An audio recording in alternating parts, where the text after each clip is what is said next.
Hello, everybody, and welcome to 30 Minute Thrive, your go-to podcast for anything and everything HR, powered by MRA, the Management Association. Looking to stay on top of the ever-changing world of HR? MRA has got you covered. We'll be the first to tell you what's hot and what's not. I'm your host, Sophie Bowler, and we are so glad you're here. Now it's time to thrive. Hello, everybody, and welcome to this episode of 30 Minute Thrive. We're happy you're here, and I'm excited to introduce to you our guest for today, and that's Jim Morgan. And we're going to be talking about the latest information on all things talent related for April's edition of MRA's Talent Report. So if you aren't familiar with the monthly Talent Report, Jim Morgan, our Vice President of Workforce Strategies, really gives an up-to-the-minute review of what's going on in the world of business with an emphasis on talent, which is based on input from CEOs, CFOs, and HR leaders from MRA's 3,000 plus member companies, 1,000 roundtable participants, and subject matter experts. So thank you for joining us on the podcast today, Jim. Great to be back again. Well, let's really start off by talking about what's happening in the recruiting and retention world. So I know that you really emphasize retention and retention strategies in this month's report. So what are you really seeing here? I'd say one of the most interesting things that we're starting to see is, historically companies have been pretty protective of their employees. And then even within a company, managers are pretty protective of their employees. So, if I report to you and I say, hey, Sophie, I'd like to go work in this other department, you're probably thinking, I don't want you to go work in the other department. It took me 5 years to train you and all this time. I don't want to have to go replace you. And companies are now starting to take a little bit bigger picture view of that with their hiring managers and their supervisors, that if the goal is to keep me and I want to go try something else, let me go try something else, because at least I'm still working in the company and I'm still available to you as a talent, provided you think I'm a worthwhile employee and you want to keep me. And so we're seeing more companies emphasize with their employees and do a little bit more of a sales job to say, here are the openings we have at the organization. And so you're starting to see people that maybe were on the facility floor saying, hey, I'd like to work in customer service, or a machinist that now wants to go out on the road and fix things somewhere else. And as companies are telling these stories, and as I hear them, you're sort of like, well, does it always work? And for the most part, they're like, if it works, it's fantastic. They're happy. And if it doesn't work, they go back to where they were before. They have a greater appreciation for wherever it is that they went. And they're still talking about it with the other people. So, for example, one company had the person on the facility floor that wanted to do customer service. And after about 2 weeks, he was like, this is not for me. I want to be back there. I want to be fixing stuff, making stuff, doing things, and not talking to people. So he went back. And did they invest some time in his training? Yes. But he got to see a little bit more of the organization. He's happy. He likes what he's doing even more, having had to see something else. So I think one of the new things we're seeing is the goal is to keep them in the organization. And if we can keep them in the organization, we should be willing to let them have a variety of different types of experiences. So that's sort of a new one as companies really try to hang on to the best people that they've got.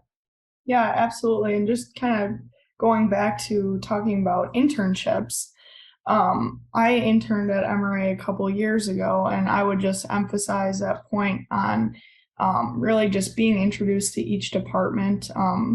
That was kind of a big aspect that made my internship so meaningful and successful, was being introduced to each department and just getting a better idea of the company as a whole, instead of just being kind of submerged in the marketing team for the whole summer. I was able to see what other leaders were doing and what other lines of businesses, how they work, and that just gave me a better picture of the company as a whole, which helped in my internship a lot. And then I would just add another aspect that I loved about the internship was just being involved with the senior team as well, and being able to show them the work that I did throughout the summer. And just kind of having the opportunity to have open conversation with them just made my work more meaningful, knowing that, hey, the senior team is involved and cares about what I'm doing too. There's plenty of other things I can mention, but I would say those were very impactful for me on my internship and making it enjoyable and successful at the same time. Yeah, and I would say, if someone were to say, well, how do I build a successful internship program? I think you just, good for us. But I think you just hit on some of the ones that it's access to people, whether that's the vice president or the C-suite or whatever it is. It's variety, like you just got done describing about having the opportunity to go to different departments.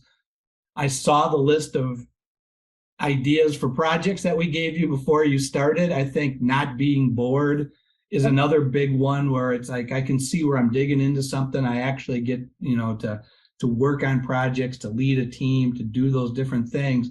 Those are really what makes those internship experiences even better. And so, we're really seeing now what you just described, both in internships and in onboarding, where, companies from a best practice point of view will rotate people through that. That's just, look, you might have come to our insurance company because you wanted to be an actuary, but we're going to spend the first 6 months or year with you spending a month in benefits, a month as an actuary, a month in customer service, a month in sales, and let you see the whole organization, because maybe actuary isn't what you want to do for the rest of your life. And now we've exposed you to some different things. So making that experience one that I think you just described, especially with a internship, apprenticeship, co-op, whatever it might be, that is an incredible retention tool, whether it's trying to sell an intern like you to continue to work with us, or even a new employee who's, maybe trying to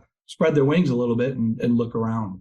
Mm-hmm. Any other types of trends you're seeing here? And I know on your talent report, you had the idea that mentors play just a big role in internships and emerging leaders and stuff like that. So I think that's also a good point to touch on, just having that person to lean on when you first start at a company, or maybe having a mentor in various different departments, like you said. Is there anything else you want to touch on? Yeah, and I think we're seeing mentors, that traditional, this is the person I can get advice from and things like that. We're seeing companies also maybe add a buddy who may not have the experience and the long in the tooth person who's been there forever and knows everything, but they're the friend who can just say, be careful when you go into this meeting, because here's what usually happens, or here's the history on that, just to give you a heads up. That becomes another really important person in that person's career.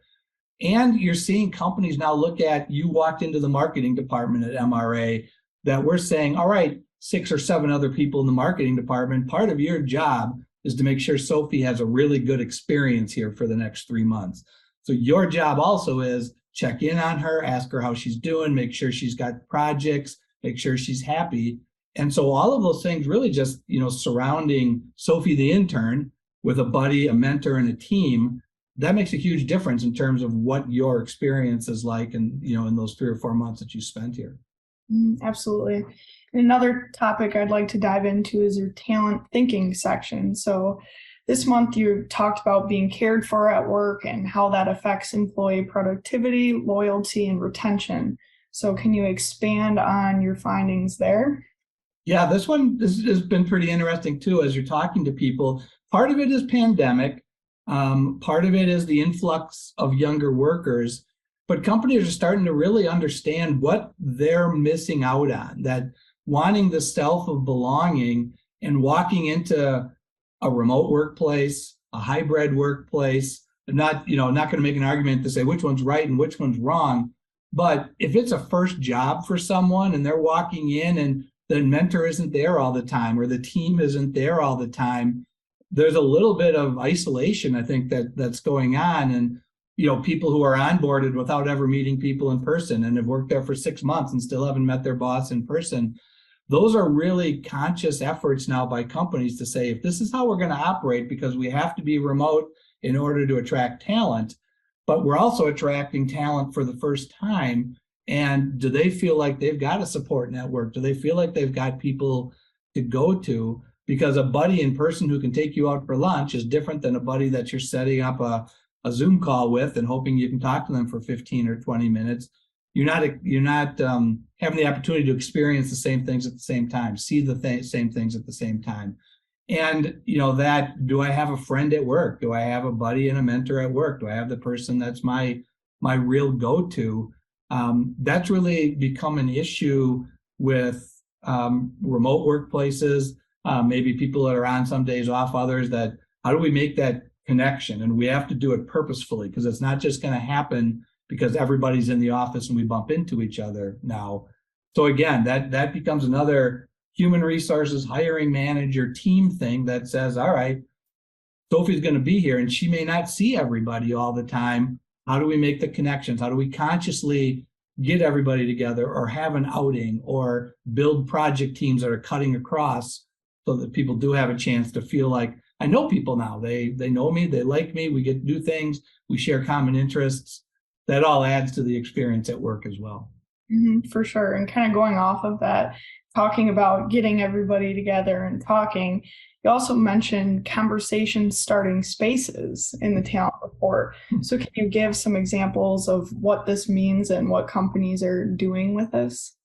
Yeah, and I think this is a good follow-up to the last one, that if everybody's not here and you don't have as many bump into each other's and you don't have as many in-person, when you think of all the in-person meetings, if you're one of the first people there and somebody else is there early, we'll strike up a conversation about something, and you'll learn something, or somebody will hang around afterwards. So we don't have those.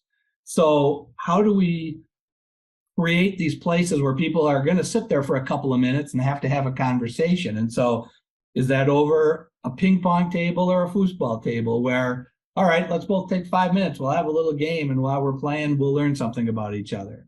A company's got a garden out back, and they've got a gardening group now that gets together on their lunch hour or before work. And so while they're gardening, they're learning from each other.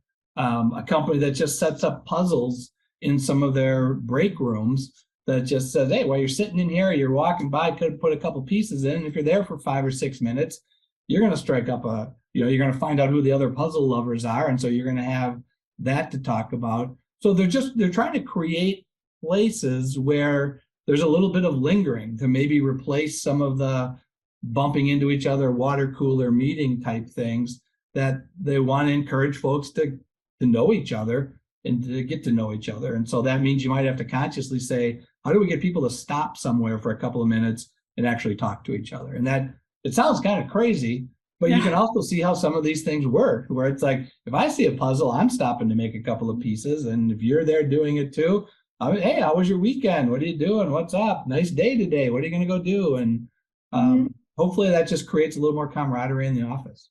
Yeah, no, I was going to say, I love that idea. And I love that concept of doing that.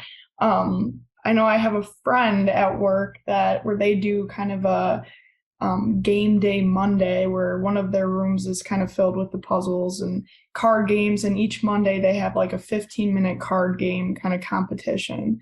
Okay. So it brings everybody in the room, kind of starts off their week in a fun way. And I'm sure there's conversations going on too. So yeah, we had another company that just had a huge whiteboard in their staff cafeteria lounge lunchroom. And people just put a question up there each day that, who's your favorite Disney character? And people start drawing pictures of people and they put theirs up there. What was your first car? And, oh, my first car was a Ford Pinto. And somebody says, those cars used to explode. Yeah. And they just, even if it's a conversation on a whiteboard, but you start, who's a car person? Who's a Disney person? Who's a whatever person? And again, you've just created more opportunities for people to share common interests. Yep, I've seen that too. And I think the whiteboards are a fun idea. The kind of switching gears here and talking more about now C-suite level, what are leaders up to now? We've talked about this, I know, before, but the visibility of the C-suite people, of being out on the floor, making the rounds through the office, knowing whose birthday it is, whose anniversary it is, it's really become a priority and part of a day that even if I, as the CEO, CFO, CHRO, whatever, think I got to then walk through the facility, they're really starting to see that I'm going to pick up at least 2 or 3 tidbits of information while I'm out there. I'm going to be seen as more approachable. I'm not behind, not down this hallway and in my office with the door closed. I'm part of this. I can ask questions of people. I can stop at one of the cells on the factory floor and say, What are you seeing? What's happening? What's going on? And I'm probably real unvarnished truth from people. So the visibility of people knowing that they can talk to me and maybe learning some things along the way, that one has really gotten people's attention. And to the point where they'll put it on their calendar at 10 o'clock. I'm going for a 10-minute walk through the place, and they're going to know they're going to see me. And we had this conversation with the HR department too, which was interesting because so many people thought, oh my gosh, if HR is walking around, what's going on? They're standing outside my desk. Does that mean I'm being fired? What are they doing on the facility floor? And the HR departments are starting to realize that we have to be out there more often. So when we are out there, people aren't freaking out thinking, oh my gosh, 50 people must be like, you let it go because HR is out here. No, they're out there because they're just trying to see what's happening. And so being conscious about, let's make sure they know we're here. We're not just back there doing forms or making decisions. We're part of the group. So a lot more visibility, both from the C-suite and from the HR folks. Lots of discussions around ChatGPT and artificial intelligence and what do you do with that? And the range is everywhere from shut it down to, well, let's embrace it and see what's going to happen. And it's really interesting as companies are starting to experience it because it can do so much, but on its own, it probably can also be dangerous like everything else. And so companies are trying to figure out, how do we use that artificial intelligence to make what we write, make our content better, but not just say, well, if I just push the button that says, create a content piece on FMLA in Illinois, and I just expect it to give me everything and say, all right, send that out to our 3,000 members. That's, you're getting a little risky there. And in some cases, you have people who get a little lazy there and just say, oh, well, there it is. All I've got to do is turn around and send it out. But if you use it for, hey, I'm trying to write this marketing piece for whatever it is, and I can talk about these are what it does, this is why it's good for us, and I can put in some questions, I might be able to get back some things that like, hey, part of that is really good. Or how does that line up with what I wrote? And are we on the same page? And are people expecting the same things? So right now, I think it's, okay, let's feel this out. Where do we weigh in? What's the good? What's the bad? But I think like everything else with technology, it's not perfect on its own, but it's got some real pluses. And how do we as an organization try to figure some of that out? So that one is on people's minds, and they're trying to figure out where does that fit into everything that we do at our organization. Yeah, we just launched a LinkedIn poll on that, actually. Okay. On GPT. It's so hard to say. And it's just interesting to see, like what companies are using it as a tool. Some companies haven't even heard of it yet. And so yeah, we're kind of digging around with that. Yeah, well, that's good. But how about anything else technology-wise? I know you touched on cybersecurity plans. Yeah, we had a couple of roundtables and brought in some people to talk about cybersecurity. That's top of mind for everyone, and everyone's going to, multiple authorization to make sure that, we've got some checks and balances in place. But so much of it, as there's a lot that can be done, but so much of it is just the blocking and tackling and your people being vigilant around, update your computer so everything is, we've got all the patches that are supposed to be there. Don't just use your last name or your birthday as your password. That's probably one of the first, your dog's name, all of those things that you commonly get asked as your security questions. Just be a little bit smarter than that. Don't use the public Wi-Fi. Use your VPN so you've got that secure connection at your workplace. Don't just open stuff, look at it, see what the email address looks like. Are there misspellings? So much of it is just an education of our folks to just say, geez, don't do dumb things, and then some of it is, is company wide where, okay, we've got to do some training. We've got to make sure our IT department is on top of things. We've got to make sure we've got a good cyber security insurance plan. We've got to test our incident report. Let's pretend something happens. What gets shut down? Where do we go? How do we get our backup? Is our backup protected so that whoever the bad actors are don't destroy our backup and our current data? So again, it's one of those where a lot of it is falling back on the CTO to say, what's the plan? What are we doing? What's happening? But so much of it is, it's going to get in because somebody got lazy or somebody did something silly and said, well, this looks okay. I think I'll click on it. And the next thing you know, there's something into your system and we're off and running. So training of employees to make sure that they're following the rules. And yep, I hate having to log in every time I go someplace. I hate having to do this, multi-factor authorization and all the rest of it, but there's a reason for it. And I think people are starting to realize that, pretty good reasons. Well, and you can make some of it kind of fun. Like, I know here at MRA, we do the phishing alerts where you have to kind of report if you think an email is a spam email. And if you get it right, you have all this confetti that pops up. Exactly. You can make it fun. And if you get it wrong, then you got to go through a class to explain to you why you should have known better. Yeah. But how about some of the top creative HR strategies that you've been seeing?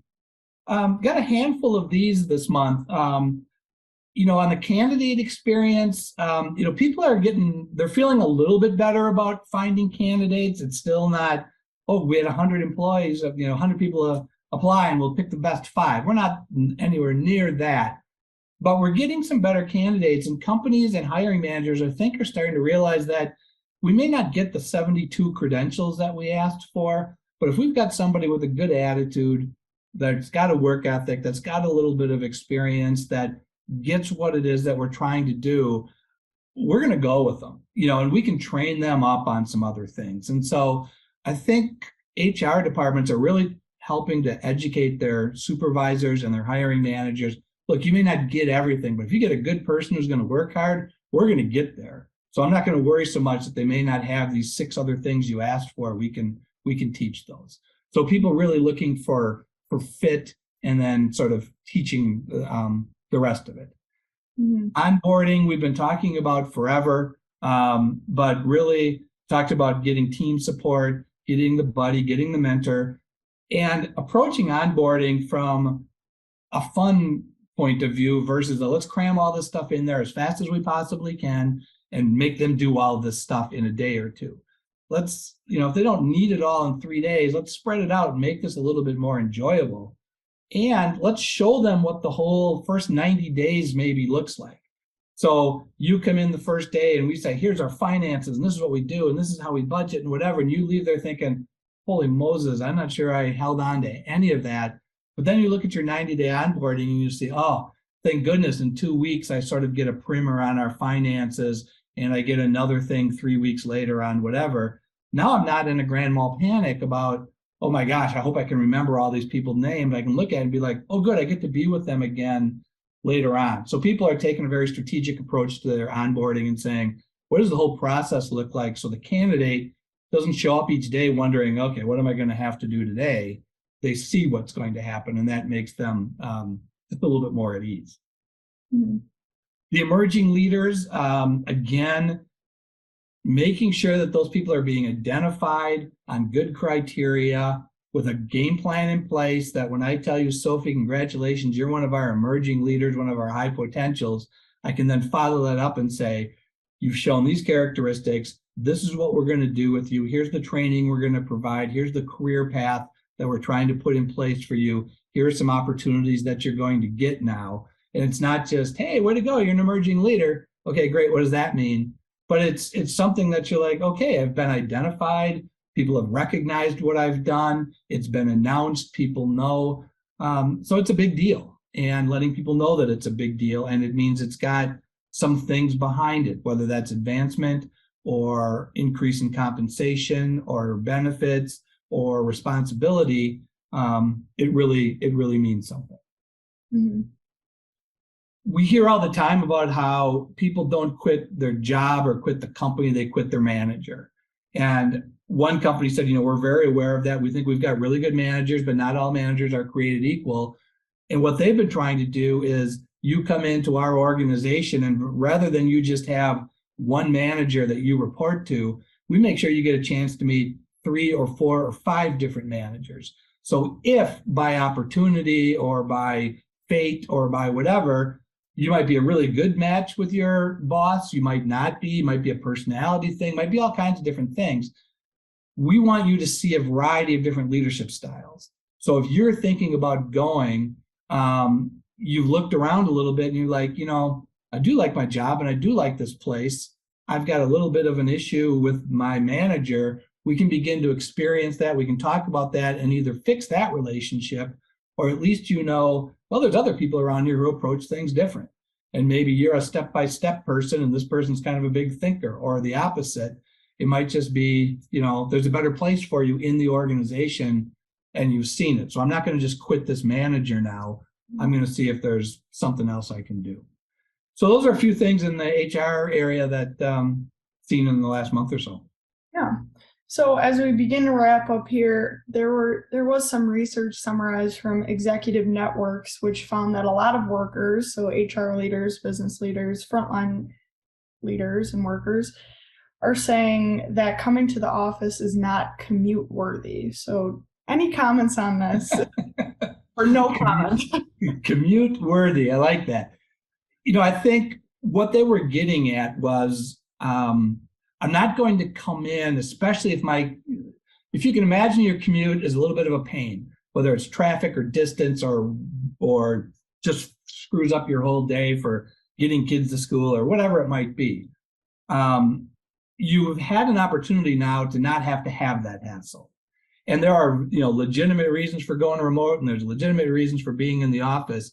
But from an employer's point of view, to make that commute worthy of your time, it's got to have a purpose to it. If I can do exactly what I need to do today at home or at work, and work means 45 minutes, an hour, 2 hours driving back and forth, why would I do that if there isn't a reason?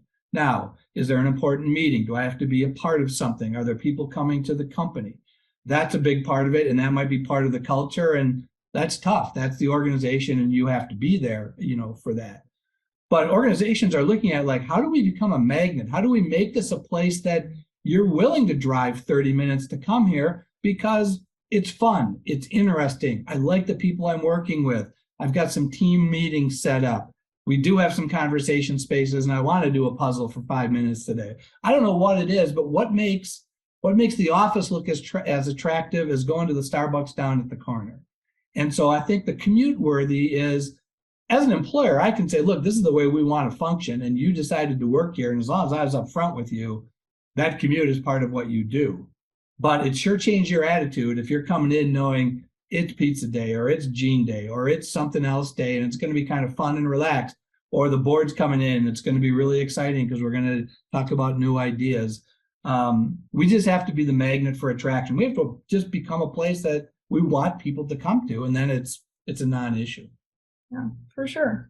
So you've got a chart on the talent report too that shows keys to organizational success in 2023. So can you share what's on that chart? Yeah, and this was the Executive Networks too, and they were just looking at, what's everybody focusing on for the next year. And it's sort of interesting because there's probably 4 or 5 things here that are all pretty close together. And I don't think anything is going to shock anybody, but upskilling the workforce. What are our people doing and how can we make them even better at what they're doing? Enabling that new ways of working, whether that's remote or hybrid or in person. How do we create environments where whatever we're trying to set up is what people are looking for? And so that becomes a plus, not a minus in terms of how people go to work. Addressing employee well-being and mental health. How do we make this a place that's supportive? Making sure that they're utilizing our EAP program, knowing that the HR department is there for them. How do we make this a good place for them to go and work? Diversity, equity, inclusion, and belonging. Are we doing what we need to do to make sure we are welcoming everyone who wants to come work for us, whether that's our policies, our approach, whatever it might be, looking at that. And then talent attraction and retention. Like I said earlier, I think it's gotten better. I don't think it's quite as big of a headache for people as it has been, but people have been through it now and they're like, okay, there's certainly not an abundance of people, and I don't want to go through what we've had to go through the last couple of years. So let's keep the pipeline moving. Let's have people available, and let's make sure we're doing everything we can to hang on to the folks that we've got, that we know are good and we don't want to lose. Absolutely. Last question here. Can you give us a sneak peek on what May's Talent Report will be on? I can tell you, but don't tell anybody else because it's top secret. We're going to dive deep into emerging leaders and those high potentials, those people that you have identified. And we're going to kind of go through what does a really good emerging leader program look like? Because what we're seeing is a lot of companies are saying, yep, we've got emerging leaders, we've got high potentials. What are you doing about it? Well, we've identified them. Okay, do they know that? What was the criteria? What are you doing with them? And we're just seeing a lot of people are at the, yeah, that's a good idea. We should be doing something about that. We're going to go through sort of how do you set all that up? How do you make that happen? What are the steps to do that? And quite frankly, where are the ways that an organization like MRA can help support companies in that type of growth? Because they're going to be critical in the next 5 to 50 years. Great, looking forward to it. So I know you gave a great overview today on the April Talent Report, but do you have any last thoughts or pieces of advice you want to end with? I think people are starting to, like I said, feel a little bit more relaxed. My advice for this month would be don't get too relaxed. We might have a good month or two where, hey, look, we've got everybody we need and whatever. I would still make sure there are people in the wings and you're still focusing every day on how do you keep the ones you've already got, because we still have a numbers problem, especially in the upper Midwest. So don't get too complacent with your talent attraction and retention. All right, we won't. Good advice. Well, thank you for being on the podcast today, Jim, and sharing this month's talent report. I encourage you all to share this episode, leave a comment and review, and consider joining MRA if you aren't a member already. We do have all the resources in the show notes, so make sure to check those out. We also included Jim's LinkedIn profile in his bio, so you can get in touch with him easily there. Otherwise, thank you for tuning in today, and thanks, Jim, for all the great information. My pleasure, and I hope everybody joins us at our HR conference in Wisconsin, virtually or in person, which is on May 10th, and then a month later in June, we're up in Minnesota. So hope you can join us for that as well. Absolutely. Good plug. Thank you. And we will see you next week. And that wraps up our content for this episode. Be sure to reference the show notes where you can sign up to connect for more podcast updates. Check out other MRA episodes on your favorite podcast platform. And as always, make sure to follow MRA's 30-Minute Thrive so you don't miss out. Thanks for tuning in, and we'll see you next Wednesday to carry on the HR conversation.